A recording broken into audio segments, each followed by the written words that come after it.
கர்த்தருக்கு மகிமை உண்டாகட்டும். இந்த நேரத்திலே கர்த்தருடைய இரக்கங்கள் மகா பெரியது என்று தேவனுடைய மனிதனாகிய தாவீதுக்கு கர்த்தர் ஒரு முறை கூட விவரித்ததை விளங்க பண்ணினதை தான் நாம் கவனிக்க இருக்கிறோம். இதை 1 நாளாகவும் 21வது அதிகாரத்திலிருந்து நாம் படிக்க இருக்கிறோம். அவனுடைய இரக்கம் மகா பெரியது என்றும் அவர் மன்னிப்பதில் தயை பெருத்தவர் என்றும் இந்த அதிகாரம் முழுவதும் ஒரு 7 குறிப்புகள் இருக்கிறது. 1 நாளாகவும் 21ஆம் அதிகாரம் 1ஆம் வசனம் இவ்வாறு சொல்கிறது: சாத்தான் இஸ்ரவேலுக்கு விரோதமாய் எழும்பி இஸ்ரவேலை தொகையிடுகிறதற்கு தாவீதை ஏவி விட்டது. முதலாவது குறிப்பு, தாவீது பிசாசினால் ஏவப்படுகிறான். இது நமக்கு சற்று வித்தியாசமாக தெரியும்.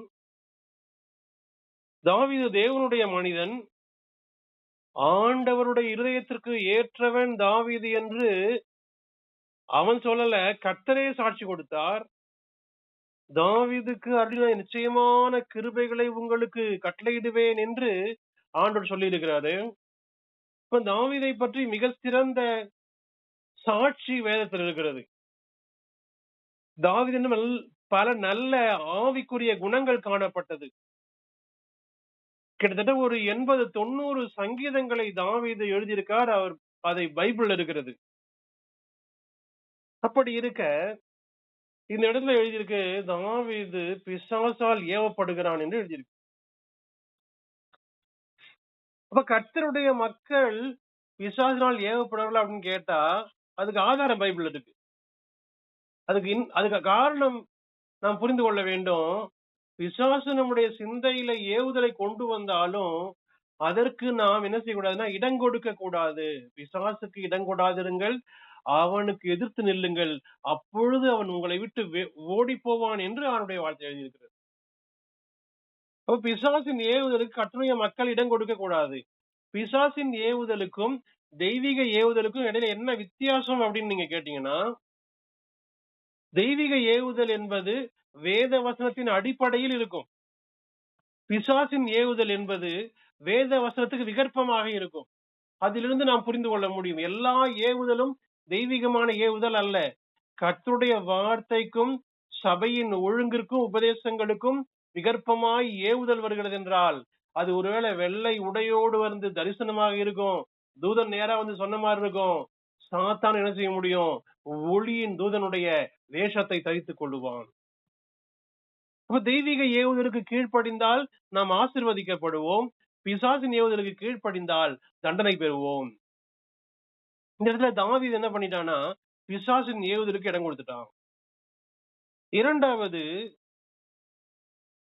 1 நாளாகவும் 21ஆம் அதிகாரம் 4ஆம் வசனம், அதாவது இஸ்ரவேல் ஜனங்களை எண்ண வேண்டும் என்று தாவீது சொல்றான். அதற்கு யோவாப் மறுப்பு தெரிவிக்கிறார். அப்படி இருந்தும் 4ஆம் வசனம் எப்படி சொல்லுகிறது? யோவாப் அப்படி சொல்லியும் ராஜாவின் வார்த்தை மேலிட்டபடியினால் யோவாப் புறப்பட்டு இஸ்ரவேல் எங்கும் சுற்றி திரிந்து எருசலேமுக்கு வந்தான். அதாவது இஸ்ரவேலை எண்ண வேண்டும் என்று தாவீது இங்க சொல்றான். இதுதான் பிசாசின் ஏவுதல். இப்ப நம்ம கேட்கலாம், மக்களை எண்ணி தொகையிடுவது எப்படி பிசாசின் ஏவுதல் ஆகும் என்று நீங்கள் கேட்கலாம். அதாவது வேத வசன அடிப்படையில் இஸ்ரவேல் ஜனங்கள் எண்ணப்பட வேண்டுமானால் 2 அடிப்படை காரணங்கள் இருக்க வேண்டும். ஒன்று, அதாவது யாத்திராகமம் 30:12 சொல்கிறது, இஸ்ரவேல் ஜனங்கள் எண்ணி தொகையிடப்பட வேண்டுமானால் அந்த எண்ணப்படுகிற ஒவ்வொருவருடைய கையில் இருந்தும் அரை சேக்கல் பணம் வாங்கி அது தேவாலய பொக்கிஷத்தில் சேர்க்கப்பட வேண்டும். மீட்பின் கிரயம் வாங்காமல் எண்ணிக்கைக்கு உட்படுத்தினால் என்ன உண்டாகும்? வாதை உண்டாகும் என்று யாத்திராகமம் 30:12 நாம் வாசிக்கிறோம். அதோட எண்ணாகமம் 26 இப்படி எழுதியிருக்கிறது, கர்த்தர் கட்டளையிட்டபடியே இஸ்ரவேல் மக்களை மோசே ஆரோன் எண்ணினார்கள். அப்ப ஆண்டவருடைய கட்டளை இல்லாமல் என்ன செய்யக்கூடாதுன்னா இஸ்ரவேல் மக்கள் எண்ணப்படக்கூடாது. இந்த 2 அடிப்படை ஆதாரங்களில் என்ன செய்யுதுன்னா தெய்வீக ஏவுதலை நமக்கு புரிய வைக்கிறது. இந்த இடத்துல கர்த்தர் கட்டளை இல்ல, பிசாசு கட்டளை இடுறான் தாவீதுக்கு. தேவனால் அபிஷேகம் பண்ணப்பட்ட ஒரு மனிதன், தேவனால் மேன்மைப்படுத்தப்பட்ட ஒரு மனிதன், தேவனால ராஜாவாக நியமிக்கப்பட்ட உயர்த்தப்பட்ட ஒரு மனிதன் இப்ப என்ன செய்யறான்? கர்த்தருடைய கட்டளையை மறந்து பிசாசின் ஏவுதலுக்கு கீழ்ப்படுகிறான். இப்ப அது மட்டும் இல்ல, இவன் அதிகாரத்தின் உயரத்தில் இருப்பதனால என்ன பண்றான்னா, யோவாபு தெளிவா புத்தி சொல்றாரு. அப்படி என்ன கூடாது, அவங்க எல்லாம் உங்களுடைய சேவகர் தானே, ஜனங்கள் மேல ஏன் குற்றம் வர வேண்டும் என்று யோவாபு கேட்கிறார் 3ஆம் வசனத்துல. ஆனா தாவீதின் வார்த்தை மேலுகிறது இல்ல, நான் சொல்றதா செஞ்சாகணும். இந்த அதிகார தோரணை, அதிகார திமிர் இவரிடத்தில் இருக்கிறது. அடுத்து 3வது 21ஆம் அதிகாரம் 13ஆம் வசனம். அப்பொழுது தாவீது காத்தை நோக்கி, கொடிய இடுக்கணில் அகப்பட்டிருக்கிறேன், இப்போது நான் கர்த்தருடைய கையில் விழுவேனாக, அவருடைய இரக்கங்கள் மிக பெரியது, மனுஷர் கையிலே விழாதிருப்பேனாக என்றான். பாருங்கள், கர்த்தருடைய கையில் விழுவேனாக 3வது குறிப்பு. இப்ப இவன் என்ன செய்யறான்னா, என்னும்படி அவன் உத்தரவிடுகிறான். அதனால கர்த்தருக்கு கோபம் வந்துருச்சு. ஆண்டவர் இப்போ 3 ஆப்ஷன் கொடுக்கிறார். 1, 3 ஆண்டு கால பஞ்சம். 2, 3 மாத வீழ்ச்சி, அதாவது எதிரிகளுக்கு முன்பதாக வீழ்ச்சி. 3வது 3 நாள் வாதை, கொள்ளை நோய். இப்ப இந்த முதல் 2ம் மிகப்பெரிய பாதிப்பை ஏற்படுத்தும். இந்த கொள்ளை நோய் என்பது கர்த்தர் அனுமதிப்பது. இப்ப வாதை வரும்னு எழுதப்பட்டிருக்க யாத்திராகமம் 30:12. இப்ப இவன் மீட்பின் கிரயம் வாங்காம எண்ணதுனால வாதை வந்துருச்சு. கர்த்தருக்கு ஸ்தோத்திரம் உண்டாகட்டும். பல நேரங்களில் அதாவது தேவ ஜனங்கள் பிசாசின் ஏவுதலுக்கு கீழ்ப்படிவதனால பெரிய வாதையும் பெரிய பிரச்சனையும் ஏற்படுகிறது. இதனால நஷ்டம் யாருக்குன்னா, தாவீதுக்கும் இஸ்ரவேல் ஜனங்களுக்கும் தான் நஷ்டம். ஆண்டுடைய ஏவுதலுக்கு கீழ்ப்படிந்து நடந்தா, தேவனுடைய ஆவியின் ஏவுதலுக்கு கீழ்ப்படிந்து நடந்தா எந்த பாதிப்பும் வராது, ஆசீர்வாதம் மட்டும்தான் வரும். எவர்கள் தேவனுடைய ஆவியினாலே நடத்தப்படுகிறார்களோ அவர்கள் தேவனுடைய புத்திரராய் இருக்கிறார்கள் என்று ரோமர் 8 நாம் படிக்கிறோம். அப்ப தெய்வீக ஏவுதலை என்ன செய்யறதோ நமக்கு ஒரு புத்திர ஸ்வீகாரத்தை, உரிமையை கொடுக்கிறது. 4வது குறிப்பு 16வது வசனத்தில் இவ்வாறு எழுதப்பட்டிருக்கிறது. அப்பொழுது தாவீதும் மூப்பர்களும் ரட்டு போர்த்து கொண்டு முகங்குப்புற விழுந்தார்கள்.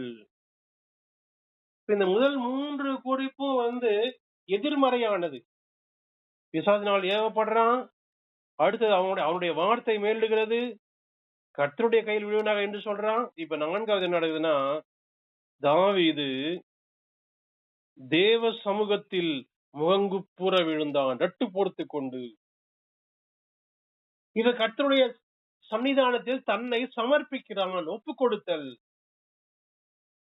இப்ப ஒருவேளை நாம் தெய்வீக ஏவுதலுக்கு கீழ்ப்படியாமல் சில பிரச்சனைகளை சிக்கி கொண்டிருக்கலாம். அப்படி சிக்கி கொண்டிருந்தால் நம்ம செய்ய வேண்டிய காரியம் என்னன்னா, தேவ சமூகத்துல விழணும். எந்த கட்டுகளில், எந்த பிரச்சனைகளில் யார் சிக்கி இருந்தாலும் கர்த்தருடைய பாதப்படியில் ஒருவர் விழுந்தால் அவர்களை விடுவிக்க கர்த்தராலே ஆகும். நாம ஜீவனோடு இருக்கிற வரைக்கும் கர்த்தருடைய இரக்கம் மகா பெரியது. அது குறிப்பாக நாம் கிருபையின் காலத்தில் இருக்கிறோம். இயேசு இந்த பூமியில் வந்த நாள் முதற்கொண்டு, அதாவது ஆண்டவராகிய இயேசு ரகசிய வருகை சபையை எடுத்துக் கொடுக்கிற காலம் வரைக்கும் உள்ளதான காலமானது கிருபையின் காலமாக இருக்கிறது. நாம் இப்ப கிருபையின் யுகத்தில் இருக்கிறோம். அதனால் அவருடைய இரக்கம் மிகவும் பெரியது. எந்த சூழ்நிலையிலும் தம்மிடத்தில் வருகிறவனை கட்டளை செய்ய மாட்டார்னா புறம்பே தள்ளுகிறது இல்லை என்று யோவான் 6ஆம் அதிகாரத்தில் நாம் படிக்கிறோம். இப்ப இவங்க என்ன செய்யறாங்கன்னா, தேவ சமூகத்திலே சரண்டர் ஆகிறாங்க. 4வது குறிப்பு. 5வது 17ஆம் வசனம். தாவீது தேவனை நோக்கி, ஜனத்தை என்ன சொன்னவன் நான் அல்லவா, நான் தான் பாவம் செய்தேன். 5வது குறிப்பு, தாவீது தன்னுடைய பாவத்தை ஒப்புக்கொள்கிறார். அன்பானவர்களே, தன் பாவங்களை மறைக்கிறவன் வாழ்வடைய மாட்டான், அறிக்கை செய்து விட்டுவிடுகிறவன் என்ன செய்வான்? இரக்கம் பெறுவான். அவனுடைய இரக்கம் இருக்கிறது என்று அங்க குறிப்பிடப்பட்டிருக்கிறது இல்லையா? அப்ப இவன் தன்னுடைய பாவத்தை ஒப்புக்கொள்கிறான். தாவீதுல உள்ள ஒரு நல்ல குணம் என்ன தெரியுமா? தன்னுடைய குற்றத்தை எப்பொழுதுமே ஒப்புக்கொள்கிறதான குணம். இந்த பத்சேபாளிடத்திலே பாவம் செய்த பொழுதும், நான் உமக்கு விரோதமாய் பாவம் செய்தேன் என்று வெளிப்படையா சங்கீதத்திலே 51ல சொல்றார். இல்ல நான் பாவம் செய்யல. தங்களுடைய குற்றங்களை மறைக்கிறவர்களை ஆண்டவருக்கு பிடிக்காது. தன் பிழைகளை உணர்கிறவன் யார்? மறைவான குற்றங்களுக்கு என்னை நீங்களாக்கி விடும் என்று 19ஆம் சங்கீதத்திலே தாவீது ஜெபிப்பதை நாம் வேதத்திலே வாசிக்கிறோம். தன்னுடைய குற்றம் தன்னுடைய பாவம் என்ன என்பதை அறிந்து அவன் என்ன செய்யறான்? நான் தான் பாவம் செஞ்சேன். இப்ப இவன் செய்த பாவத்தை யோவாபின் மேல் சுமத்தவில்லை. என்ன போனவங்க அவங்கதான். இஸ்ரவேல் மக்கள் மேல் சுமத்தவில்லை. வேறு யார் மீதோ பழி போட்டு தாவீது தப்பித்துக் கொள்ள முயற்சிக்கவில்லை. இன்றைக்கு பெரும்பாலான கிறிஸ்தவர்கள், பெரும்பாலான ஊழியர்கள் அவர்கள் செய்கிற தவறுகளை யார் மீது திசை திருப்பி விடலாம் என்று என்ன செய்வாங்கன்னா சமயம் பார்த்து கொண்டே இருப்பார்கள். அதுபோல திசை திருப்பி விடுற பல பேரை நம்ம பாக்குறோம். ஆனா தாவீது அப்படிப்பட்ட ஆள் இல்ல. தன்னிடத்தில் தவறு வந்துருச்சு, பாவம் வந்துருச்சு. அவன் சொல்றான், நான் தான் பாவம் செய்தேன், ஆண்டவரே நான் தான் பாவம் செய்தேன் என்று வெளிப்படையாய் சொல்லுகிறான். இப்ப இவன் சொல்லும் போது இஸ்ரவேல் ஜனங்கள்ல மூப்பர்லாம் அங்க இருக்காங்க. இவன் ஒளிஞ்சு ரகசியமா சொல்லல, வெளிப்படையா சொல்றான். அடுத்து 6வது குறிப்பு, பொல்லாப்பு நடப்பித்தேன். இந்த ஆடுகள் என்ன செய்தது? என் தேவனாகிய கர்த்தாவை வாதிக்கும்படி உம்முடைய கரம் உம்முடைய ஜனத்திற்கு விரோதமாய் இராமல் எனக்கும் என் தகப்பன் வீட்டிற்கு விரோதமாய் இருப்பதாக என்று ஜெபித்தான். அப்போ இவன் செய்தது தவறு, பொல்லாப்பு என்பதை இவன் ஒப்புக்கொள்கிறான். அன்பானவர்களே, சங்கீதம் 91 எழுதுவது தாவீதுதான். வாதை உன் கூடாரத்தை அணுகாது, பொல்லாப்பு உனக்கு நேரிடாது என்று சொன்னது இவர்தான். இவன் பொல்லாப்பு வந்துட்டு இருக்கு, வாதை வந்துட்டு இருக்கு. காரணம் என்ன? இவன் செய்த தவறுனாலே வந்து கொண்டிருக்கிறது. அப்போ ஆண்டவரை உறுதியாய் பற்றி கொள்ளுகிற மக்களுடைய கூடாரத்துக்கு வாதை வராது, பொல்லாப்பு அணுகாது. ஆனா இப்பொழுது என்ன நடக்குதுன்னா, இவன் செய்த தவறு நிமித்தமாக பொல்லாப்பும் வாதையும் இஸ்ரவேல் ஜனங்களுக்குள்ளே வருகிறது. 70,000 மக்கள் மரணம் அடைகிறார்கள். எவ்வளவு பெரிய அழிவு, இழப்பு பாத்தீங்களா? இந்த மனிதனுடைய புத்தியினத்தினாலே 70,000 பேர் மரித்தார்கள் என்று 1 நாளாகமம் 21:14 நாம் வாசிக்கிறோம். அன்பானவர்களே, இப்ப சில நேரங்கள்ல நாம் செய்கிற, நாம் எடுக்கிற தவறான முடிவு, நாம் செய்கிற தவறு என்ன செய்கிறது என்றால் பெரிய நஷ்டத்தை, இழப்பை ஏற்படுத்தி விடுகிறது. இது சாதாரணமான காரியம் அல்ல. இப்ப இவ்வளவு பெரிய இழப்புக்கு காரணம் யாரு? 70,000 மக்கள் மடிவதற்கு காரணம் யாரு? இந்த தாவீது தான் காரணம்.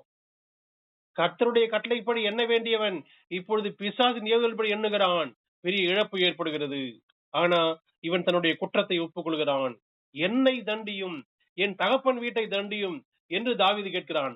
அந்த அடிப்படையில் தான், அதாவது இவனுடைய மகனாகிய அப்சலோமுடைய 3 குமாரர்கள் இந்த வாதையில் கொல்லப்படுகிறார்கள்.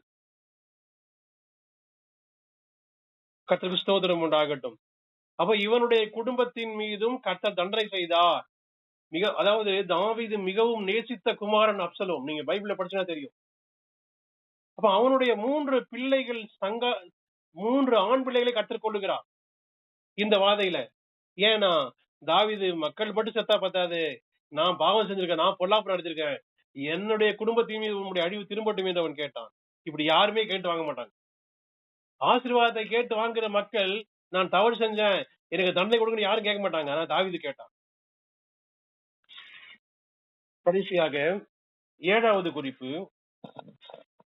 26ஆம் வசனம். அங்கே கர்த்தருக்கு ஒரு பலிபீடத்தை கட்டி சர்வாங்க தகன பலிகளையும் சமாதான பலிகளையும் செலுத்தி கர்த்தரை நோக்கி விண்ணப்பம் பண்ணினான். அப்பொழுது அவர் வானத்திலிருந்து சர்வாங்க தகன பலிபீடத்தின் மேல் இறங்கின அக்கினியினால் அவனுக்கு மறு உத்தரவு கொடுத்ததும் அல்லாமல் தேவதூதன் தன்னுடைய பட்டயத்தை உரையிலே திரும்ப போட வேண்டும் என்று கர்த்தர் அவனுக்கு சொன்னார். எவ்வளவு அருமையான வார்த்தை! இப்ப தாவீது ஓர்னானின் களத்திற்கு ஓடி வருகிறான். அங்கே அந்த சங்கார தூதன் நின்று கொண்டிருக்கிறார். அந்த இடத்திலே பலிபீடம் கட்ட வேண்டும் என்று கர்த்தர் சொன்ன உடனே அவன் அங்கே அந்த இடத்தையும் அந்த நிலத்தையும் 600 சேக்கல் தங்கத்திற்கு அவன் என்ன செய்யறான்? அந்த இடத்தை வாங்குகிறான். 50 சேக்கல் வெள்ளிக்கு மாடுகளையும் பலி பொருளையும் மிருகங்களையும் உருளையையும் வாங்குகிறான். உடனடியாக பலிபீடம் கட்டுகிறான். பலிபீடம் கட்டி பலி செலுத்தி கர்த்தரை நோக்கி விண்ணப்பம் பண்ணின பொழுது கர்த்தர் என்ன செஞ்சார்னா அந்த வாதையில் இருந்து இஸ்ரவேல் ஜனங்களை விடுவிக்கிறார். அன்பானவர்களே, அப்போ ஆண்டவருடைய சன்னிதானத்துக்கு திரும்பி வரணும், பலி செலுத்தணும், மன்றாடணும். அப்படி செஞ்சாதான் பின்மாற்ற அனுபவம் நீங்கி ஆசீர்வாதமான நிலைக்கு நாம் கொண்டு செல்லப்பட முடியும். இந்த இடத்திலே கர்த்தருடைய பிரசன்னம் மீண்டுமாய் தாவீதை சந்திக்கிறது. அவன் செய்த தவறை கர்த்தர் மன்னிக்கிறார். மீண்டுமாய் அவனுடைய இரக்கம் பெரியது என்பதை தாவீது உணர்கிறான். அன்பானவர்களே, நம்முடைய விசுவாச வாழ்க்கையிலும் கூட எந்த நிலையிலே தோல்வி அடைந்தோமோ அதிலிருந்து திரும்பி வந்து தெய்வீக ஏவுதலுக்கும் தேவனுடைய வசனத்திற்கும் நாம் கீழ்ப்படிந்து அதன்படியே செய்ய நம்மை அர்ப்பணிக்கும் பொழுது அவனுடைய இரக்கம் பெரியது, அவருடைய கிருபை மேலானது என்பதை நம்முடைய வாழ்க்கையிலும் நாம் உணர முடியும். கடந்த காலங்களில் ஏற்பட்டதான இழப்புகள், சங்காரங்கள், தீமைகள், நஷ்டங்கள், வாதைகள், பொல்லாப்புகள், வியாதிகள் இவைகள் நீங்கி ஆசீர்வாதமும் செழிப்பும் மேன்மையும் தேவனுடைய மக்களாகிய நம் ஒவ்வொருவருக்கும் உண்டாகும் என்பதில் எந்த விதமான சந்தேகமும் உங்களுக்கு தேவையில்லை. விசுவாசிப்போம், திரும்பி வருவோம், கர்த்தரை பற்றி கொள்வோம். வாதை உங்கள் கூடாரத்தை அணுகாது, பொல்லாப்பு உங்களுக்கு நேரிடாது. நீங்கள் அவரிடத்தில் வாஞ்சையா இருக்கும் பொழுது அவர் உங்களை விடுவிப்பார். அவர் உங்களை உயர்ந்த அடைக்கலத்திலே வைப்பார். உங்கள் வலதுபுறத்தில் 1000 பேரும் உங்களை சுற்றி 10,000 பேர் விழுந்தாலும் அது உங்களை அணுகாதபடிக்கு கர்த்தர் உங்களை பார்த்து கொள்வார்.